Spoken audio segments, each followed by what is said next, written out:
నమస్తే, welcome to our channel. నేను సిరి. గత 5 సంవత్సరాలు చూస్తే ఇసుక మాఫియా, ఇసుక దోపిడీ ఎలా జరిగిందో మనం చూసాం జగన్మోహన్ రెడ్డి గారి హయాంలో. అయితే ఇప్పుడు ఈ రోజు నుంచి ఉచిత ఇసుక విధానం అయితే ఈ రోజు నుంచి ఏపీలో అమలు కాబోతుంది. సో దీనికి సంబంధించి మరిన్ని వివరాలు మనకి తెలియజేయడానికి మనతో పాటు ఉన్నారు ప్రముఖ రాజకీయ విశ్లేషకులు రాజేష్ అప్పసాని గారు. నమస్కారం సార్. సార్, చూసాం మనం గత 5 సంవత్సరాల నుంచి అసలు ఇసుక మాఫియా ఎలా జరిగింది, ఏంటి అక్రమాలు, కోర్టు ఆదేశాలు ఇచ్చినా కూడా ఎక్కడ కూడా జంకలేదు. సో ఇప్పుడు మరి ఈ రోజు నుంచి ఏంటంటే ఉచిత ఇసుక విధానం అమలు కాబోతుంది. సో మరి ఎలాంటి పరిణామాలు చోటు చేసుకోబోతున్నాయి ఏపీలో? మనం ఇక్కడ ప్రత్యేకంగా ఒక ఇన్సిడెంట్ మెన్షన్ చేసుకోవాలి. తమిళనాడు రాష్ట్రంలో ఇసుక తవ్వకాల్లో అక్రమాలు జరిగాయి అని చెప్పని, ఈ ఇసుక అక్రమ తవ్వకాలకు సహకరించారు అని చెప్పని, అవినీతికి పాల్పడ్డారు అని చెప్పిన ఆరోపణలతోటి ఎన్ఫోర్స్మెంట్ డైరెక్టరేటు 10 మంది కలెక్టర్ల మీద విచారణకు ఆదేశించింది. వాళ్ళని బాధ్యులుగా గుర్తిస్తూ ఇక్కడ మొత్తం తమిళనాడు రాష్ట్రంలో 10 మంది కలెక్టర్లు ఇసుక అక్రమ తవ్వకాలకు బాధ్యులు అని అంటే, ఆంధ్రప్రదేశ్ రాష్ట్రంలో నేషనల్ గ్రీన్ ట్రిబ్యునల్కి ఇచ్చిన రిపోర్ట్లో 23 మంది కలెక్టర్లు తప్పుడు రిపోర్ట్ ఇచ్చారు అని చెప్పని నేషనల్ గ్రీన్ ట్రిబ్యునల్ ద్వారా నియామకం చేపట్టబడ్డ central ministry for environment and forest అధికారులు నిర్ధారణ చేశారు. ఇవాళ అదే రిపోర్టు సుప్రీంకోర్టు ముందు కూడా ఉంది. అంటే జగన్మోహన్ రెడ్డి గారి పరిపాలనా హయాంలో జరిగిన ఇసుక అక్రమ తవ్వకాలలో జరిగిన అవినీతికి పరాకాష్ట. కలెక్టర్ స్థాయి నుంచి ప్రిన్సిపల్ సెక్రటరీగా ఉన్న ద్వివేది, మైనింగ్ ఎండీగా ఉన్న వెంకటరెడ్డి, మైనింగ్ మినిస్టర్గా ఉన్న పెద్దిరెడ్డి రామచంద్రారెడ్డి, ముఖ్యమంత్రిగా ఉన్న జగన్మోహన్ రెడ్డి వరకు అందరికందరూ ఈ ఇసుక అక్రమ తవ్వకాలకు బాధ్యులుగానే మనం పరిగణించాలి. ఏ జిల్లాకు ఆ జిల్లా, ఏ నియోజకవర్గానికి ఆ నియోజకవర్గం ప్రతి ప్రకృతి వనరుని అడ్డగోలుగా దోచేసిన పర్యవసానం గత 5 సంవత్సరాలుగా 2019 ఎన్నికలకు ముందు చంద్రబాబు నాయుడు గారి ప్రభుత్వ హయాంలో ట్రక్కు ఇసుక 1500-1600కు దొరికితే జగన్మోహన్ రెడ్డి గారి ప్రభుత్వ హయాంలో 8,000 రూపాయలు వెచ్చించాల్సిన పరిస్థితి సామాన్య సగటు పౌరుడికి ఏర్పడింది. ఇంత వ్యత్యాసం సార్. అంటే 1500 ఎక్కడ, 8,000 ఎక్కడ? అసలు ఒక 20-25 టన్నుల లారీ మ్యాక్సిమం 45-46 వేల రూపాయలకు అమ్మారు. ఇష్టరీతిన దోచేశారు.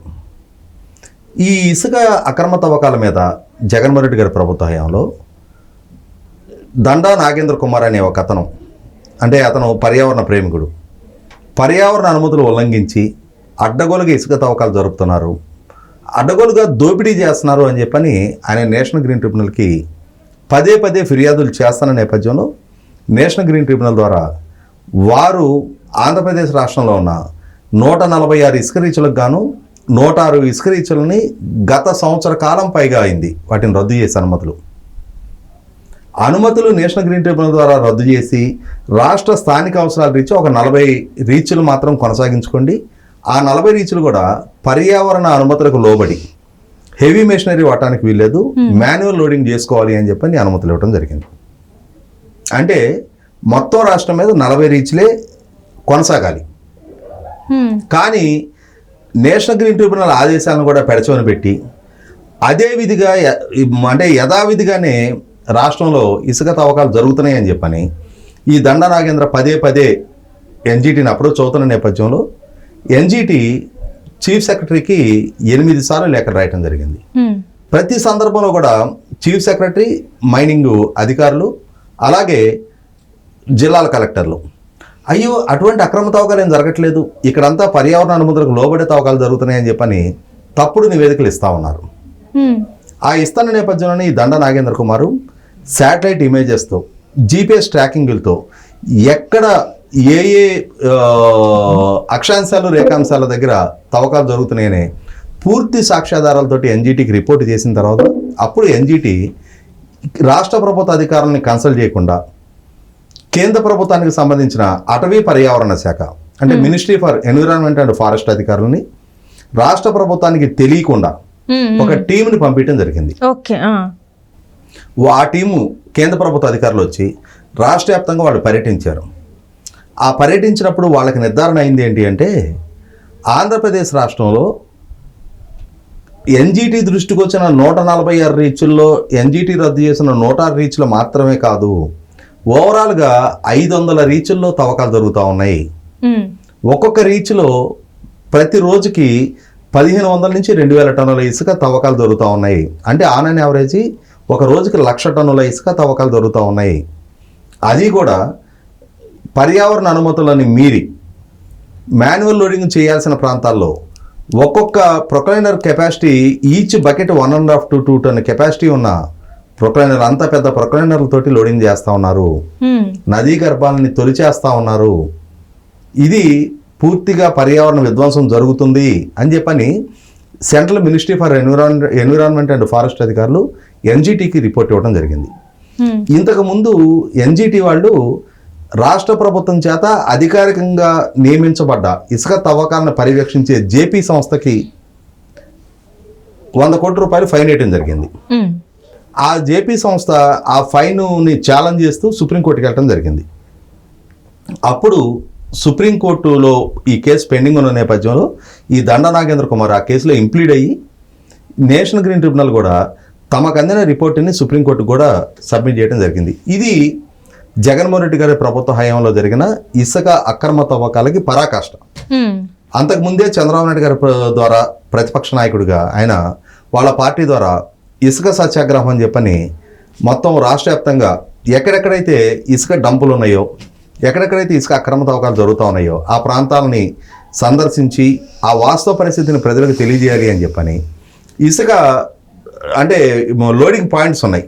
అంటే నదీ రీచ్ల నుంచి ఒక లోడింగ్ పాయింట్స్కి డంప్ చేసి అక్కడికి వెళ్ళి చూస్తే తాడి చెట్టు కంటే ఎత్తు ఉన్న డంపులు కనిపిస్తూ ఉన్నాయి ఒక్కొక్క దగ్గర. వాటి ముందు నిలబడి చంద్రబాబు నాయుడు గారితో సహా ఆ పార్టీ సీనియర్ నాయకులందరూ కూడా ఆ ఫొటోస్, వీడియోస్ ప్రజలకు షేర్ చేయడం జరిగింది. ఇటువంటి నేపథ్యంలో ఇంత తవ్వకాలు జరిపారు, పోనీ సరసమైన ధరకు ఉన్న ప్రజలకు అందించారా? లేదు. గత ప్రభుత్వ హయాంతో పోలిస్తే 4 రెట్లు, 5 రెట్లు, 6 రెట్లు అధిక ధర ప్రజల మీద భారం మోపుతా ఉన్నారు. అంటే ఇక్కడ అర్థమవుతున్నది ఏంటి? పోనీ యథావత ప్రభుత్వానికి ఏమైనా ఆదాయం సమకూరిందా? ప్రభుత్వానికి ఆదాయం కూడా 1573 కోట్ల రూపాయలకి 2 సంవత్సరాలకు గాను జేపీ వెంచర్స్కి అనుమతిని ఇచ్చి వాళ్ళ దగ్గర నుంచి ప్రభుత్వానికి వనగూరిన ఆదాయం కన్నా వాళ్ళ మాటన జరిగిన దోపిడీ ఎక్కువ. ఈ నేపథ్యంలో అంటే ప్రజలు ఎదుర్కొంటున్న బాధల నేపథ్యంలో ఇసుక ఇంత ఖరీదుగా అయిన ఇవాళ నిర్మాణ రంగంలో ఇసుక ఒక కంపల్సరీ ఇన్పుట్. ఇసుక అంత ఖరీదు అయిపోయేటప్పటికి కాస్ట్ ఆఫ్ కన్స్ట్రక్షన్ పెరిగిపోతూ ఉంది. కాస్ట్ ఆఫ్ కన్స్ట్రక్షన్ పెరిగేటప్పటికి కమర్షియల్ వైబిలిటీ లేక నిర్మాణ రంగం కుంటుపడుతుంది. నిర్మాణ రంగం కుంటుపడితే ఆ నిర్మాణ రంగం మీద ఆధారపడ్డ వ్యాపార యాక్టివిటీస్ స్టాగ్నేట్ అవడమే కాదు, ఆ నిర్మాణ రంగం మీద ఆధారపడ్డ లక్షలాది నిర్మాణ రంగ కార్మికుల కుటుంబాలకు కూడా ఉపాధి లేని పరిస్థితి ఏర్పడుతుంది. ఇవాళ వ్యవసాయం తర్వాత అతి ఎక్కువ ఉపాధి కల్పించేది నిర్మాణ రంగమే.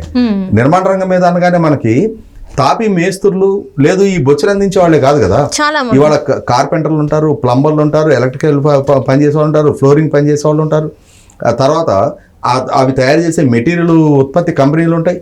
ఇవాళ క్రషర్స్ నుంచి అంటే కొండల్లో బ్లాస్ట్ చేసి క్రషర్కి తరలించేవాళ్ళు, క్రషర్లో దాన్ని మెటల్ చేసి ట్రక్కుల్లో నిర్మాణ రంగ స్థలాలకు తరలించేవాళ్ళు, ట్రాన్స్పోర్టర్లు, ఇట్లా ఇసుక, ఇటుక తయారీ, cement, steel, electrical fixtures, door frames, sanitation, ఇట్లా ఎన్ని రకాల ఉత్పత్తులతో ముడిపడి ఉన్నది నిర్మాణ రంగం. ఇన్ని రకాల వ్యాపారాలు కుంటుపడతాయి నిర్మాణ రంగం క్రియాశీలకంగా లేకపోతే. జగన్మోహన్ రెడ్డి గారి ప్రభుత్వ హయాంలో రాజధాని నిర్మాణ పనులు స్తంభింపజేయబడ్డాయి, రోడ్ ఇన్ఫ్రాస్ట్రక్చర్ పనులు ఎక్కడెక్కడ ఆపేయబడ్డాయి, ఒక రకమైన అభివృద్ధి కార్యక్రమాలన్నీ స్టాగ్నేషన్కి వెళ్ళిపోయిన పర్యవసానం ఇసుకకి డిమాండు రాష్ట్రంలో లేదు. ఆ నేపథ్యంలో తమిళనాడు, కర్ణాటక, తెలంగాణ రాష్ట్రాలకి అక్రమ మార్గాల్లో ఎగుమతులు చేసుకుంటా 1,000 కోట్ల రూపాయలు సంపాదించుకున్నారు. అంటే యాతావాత ప్రకృతి వనరైన ఇసుక అనేది రాష్ట్ర ప్రజల కోసం ఉపయోగపడకపోగా అధికార పార్టీ నాయకులు సొమ్ములు చేసుకోవడానికి ఉపయోగపడింది అనేది వాస్తవం. ఈ నేపథ్యంలోనే చంద్రబాబు నాయుడు గారు రాష్ట్రాన్ని మళ్ళీ అభివృద్ధి దిశగా పరుగులెత్తించాలి అని అంటే నిర్మాణ రంగం వేగం పుంజుకోవడానికి కావాల్సిన ఇసుకని ఉచితంగా అందిస్తాము అని చెప్పని ఎన్నికలకు ముందు అష్యూర్ చేశారు. ఆ వాగ్దానాన్ని నిలబెట్టుకుంటా ఈరోజు కూడా అంటే అక్కడ లోడింగ్ అండ్ స్థానిక సంస్థలకు చెల్లించే సీనరేజ్ వరకు మాత్రమే. అంటే రాష్ట్ర ప్రభుత్వానికి రాయల్టీ పే చేయాల్సిన నెస్టీ లేదు. ఒక ఆ స్థానిక సంస్థలకు వెళ్ళే సేనరైజ్ కాంపోనెంట్ ఎంతైతే ఉంటుందో దాన్ని చెల్లించాలి. అలాగే రీచ్ నుంచి లోడింగ్ పాయింట్ నుంచి తరలించుకెళ్ళటం అనేది ఎవరైతే ఇసుక అవసరం ఉందో వాళ్ళ వెహికల్ తెచ్చుకుంటారు కాబట్టి ఆ ఖర్చు మాత్రం పెట్టుకొని వాళ్ళు ఇసుకను తీసుకెళ్ళడానికి వెసులుబాటు కల్పించడం జరిగింది. దాంతో దాదాపుగా ఇప్పుడున్న ఇసుక ధరలో 4వ వంతు ధరకే ఇసుక లభ్యత ఆస్కారం ఏర్పడింది. దీంతో ఏమవుద్ది, ఖచ్చితంగా నిర్మాణ రంగం వేగం పుంజుకుంటుంది.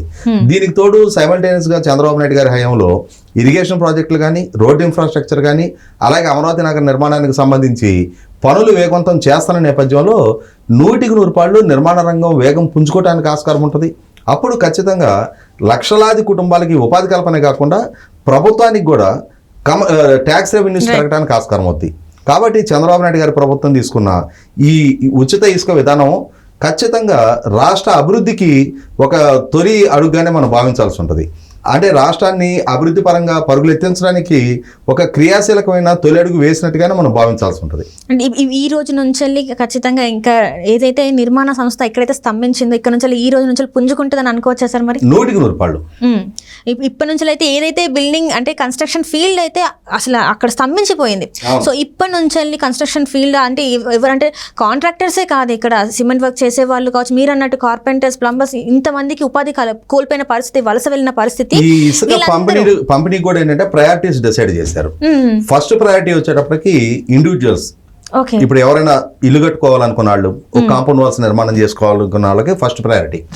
రెండో ప్రయారిటీ వచ్చేటప్పటికి commercial activity like builders and developers, వాళ్ళకి కావాల్సిన రెసిడెన్షియల్ అపార్ట్మెంట్స్ కానీ, కమర్షియల్ కాంప్లెక్సెస్ కానీ, ఆఫీస్ స్పేసెస్ క్రియేట్ చేసే బిల్డర్స్ కి సెకండ్ ప్రయారిటీ.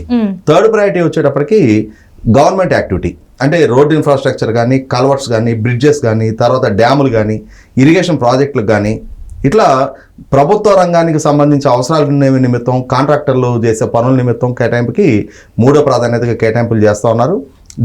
కాబట్టి అన్ని రకాల అవసరాలకి కావాల్సిన ప్రకృతి వనరైన ఇసుకని ఉచితంగా ఇవ్వడం ద్వారా ప్రభుత్వం ఒక మంచి అడుగు ముందుకేసింది అనేది వాస్తవం. Right sir, right. Thank you so much sir.